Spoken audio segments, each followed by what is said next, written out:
On this week's episode of Behind the Bogards, we have Ryan Serhant and Matt Gray, CEO and entrepreneur, touring our $11.6 million listing in Soho. Two kings of industry. 4 bedrooms plus office. 11.6, 4,600. 11.6, a little over 4,600. We should move fast. Here's a debate. You're sick.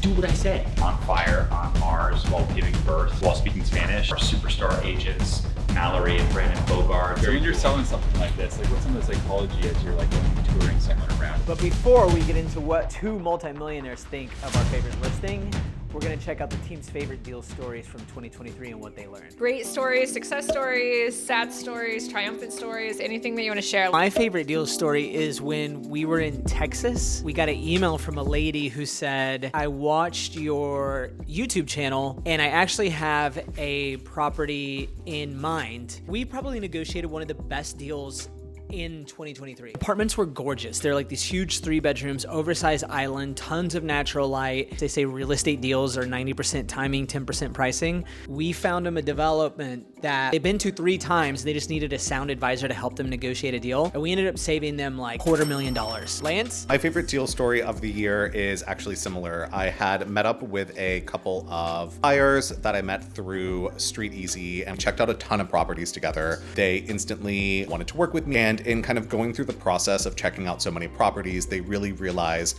what they were looking for was something they could grow into, was kind of a manifestation for them, and she realized she was pregnant in the process. So we found them a huge place in Queens, and I helped negotiate them a crazy deal. With new development in New York, things can kind of take a little bit, to close. This one really started to drag out, and it actually closed about 2 days before she gave birth to her baby. So everything fell into place perfectly.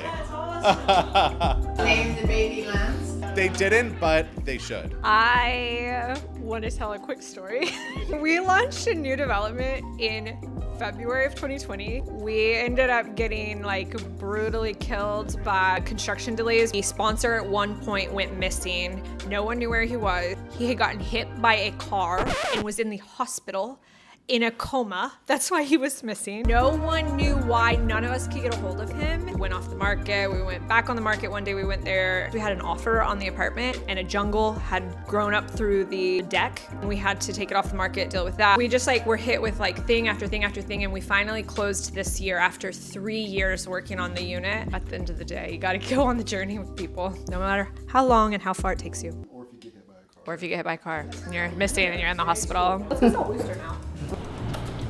What's this booster thing? We are shooting a podcast with Ryan and Matt Gray. And then we have a second showing right after that. You guys did a photo shoot there or something? Yes. Huge feat. Not very many listings in New York City can say that an actress was featured on the cover of Harper's Bazaar in August of last year. It's $11.6 million. It has 4 bedrooms and a library. It's a little over 4,600 square feet. It's really magnificent. It has arched windows, tall lofted ceilings. One of my favorite listings, packed afternoon at 50 Worcester. I think we're just happen to be 2 film shoots banging into each other. Let me know if you need any gear upstairs. I got you. You know that there's a film?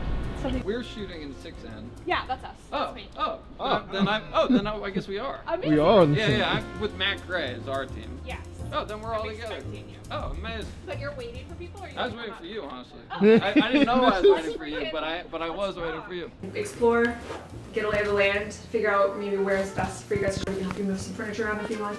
Okay, is there a world where he wants to show it at all? No, we have no expectations. He's never been in here before, but yeah, he can show anything at any Cool. time. He's Yeah, always the be best closing. salesperson in the world. How do we find a spot that will play and can be lit for that whole Matt and period his of time? crew arrived and they were like, what's your favorite room in the house? And definitely the great room, right? The living room that's combined with the dining room that opens to the kitchen with the arched windows in the background. It was no brainer.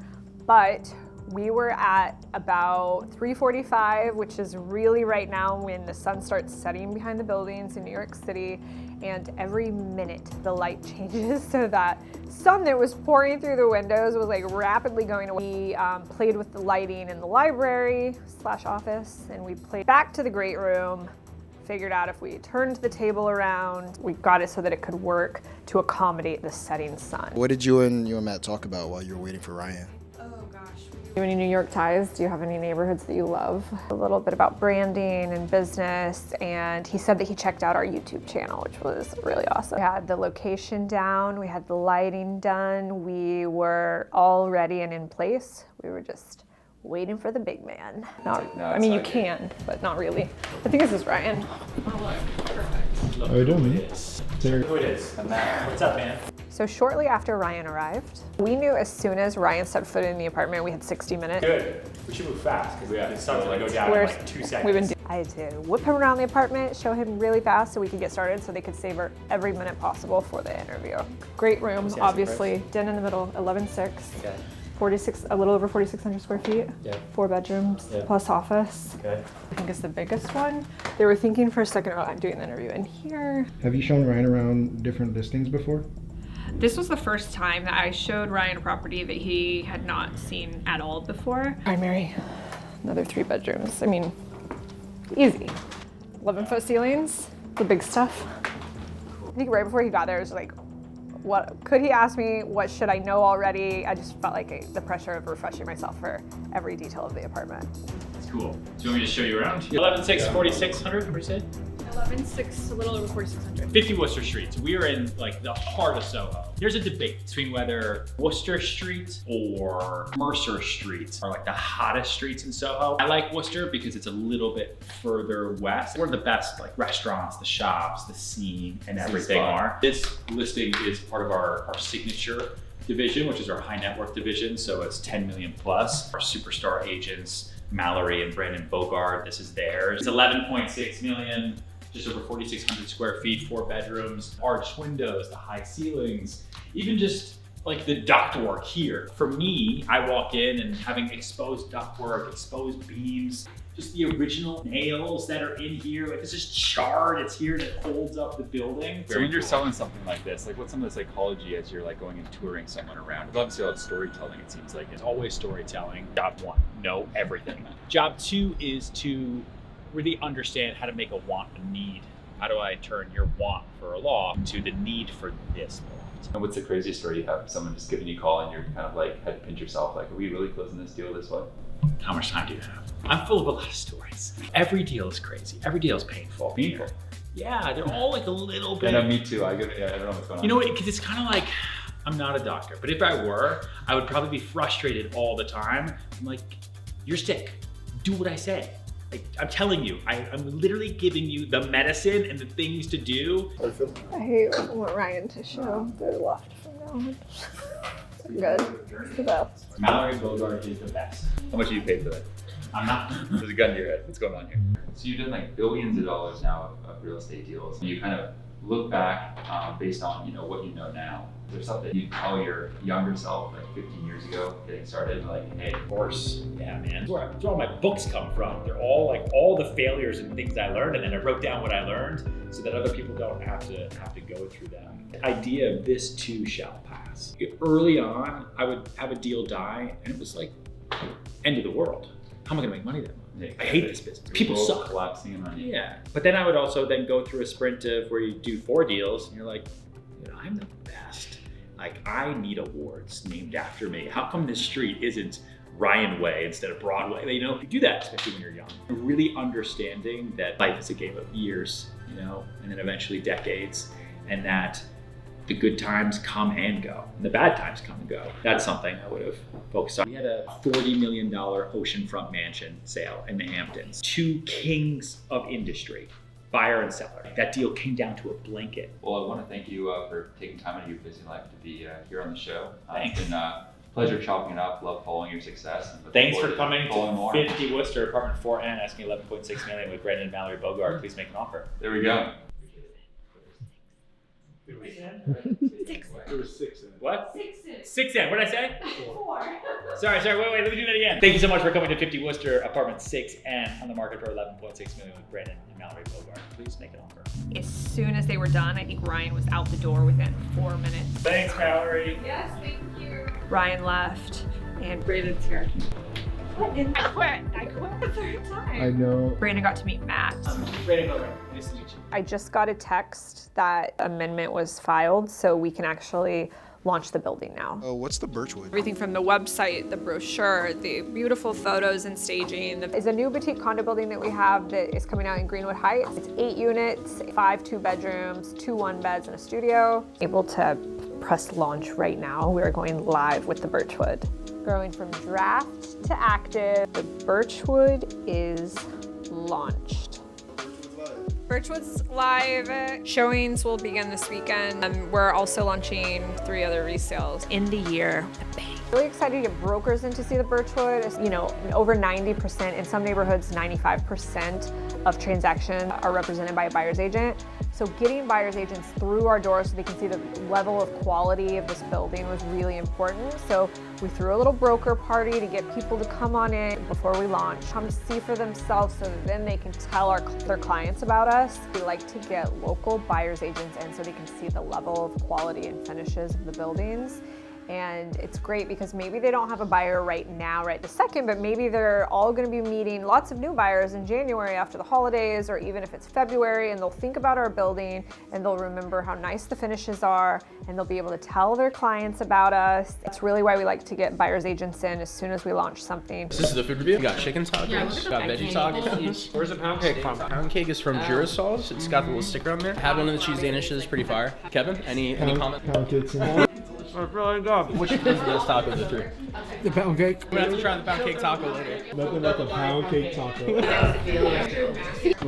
Oh my god. What happened? Slide this out. And then you slide it back. Okay. No lifting arms. For sake, what the f? And this side falls off. You've been to the Birchwood, you've taken a little look around. What's your favorite part of it? I think the large light, the large windows, view of the tree-lined street, open layout once you walk in, you know, it's a very inviting space. Those were the things that struck me.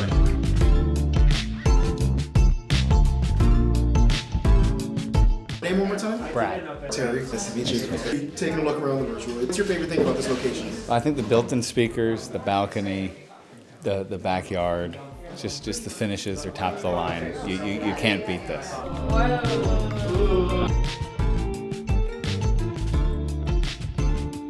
Oh my god! It's like full circle. Skylar came, we're like, look, here's our new content creator, come to the roof and shoot.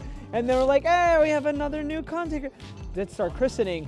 Come to the roof, we have to break you in. Hopefully some of those agents that came through will be able to bring us some buyers and we can do some business together. So we had our team at the Brokers Open, but that's not really like a get together, like very work focused. So we wanted to make sure that we did something that was completely dedicated to just hanging out with the team. We switched gear, bro. Yeah, I was murdered out.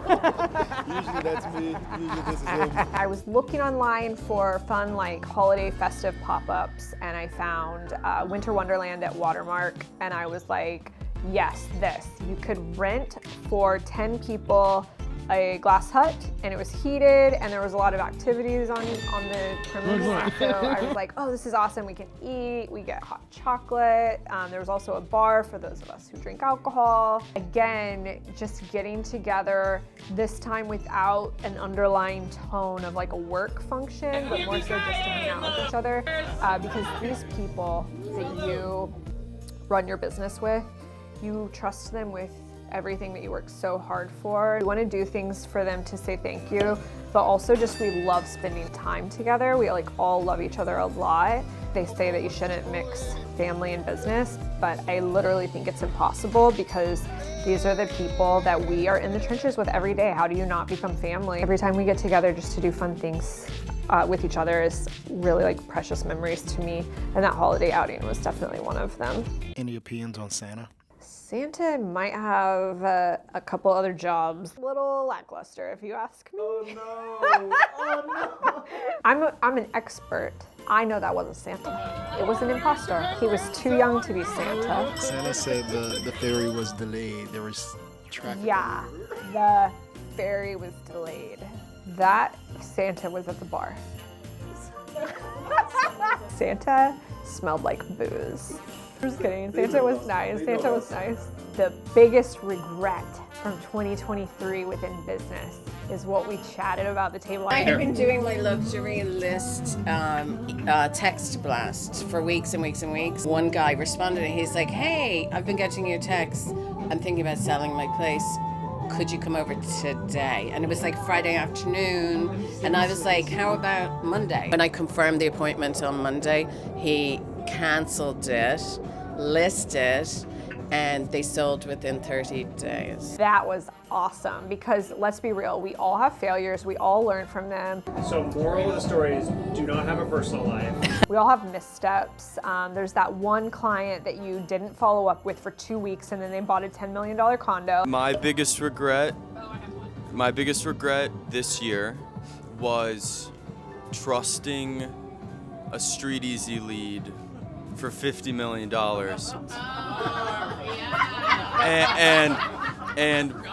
And not buying a second flight for like $280 just to go to an appointment that ended up being entirely fake. I'm talking about those types of missteps, but sharing those with each other is like, oh my God, it's like the best time, like talking about the moments that didn't go perfectly. It teaches you to be a better business person at the end of the day. And when we're celebrating our losses together, it hurts a lot less. All in all, 2023 was an amazing year. We are so grateful for every single person that we spoke to, worked with, everyone in our database. We love you. Thank you for being on this ride with us. We are just beginning. We can't wait to show you everything in 2024. We'll have a full year of Behind the Bogards. And again, we just want to say thank you from the bottom of our hearts for being on this journey with us. If you're watching this, we love you. Thank you.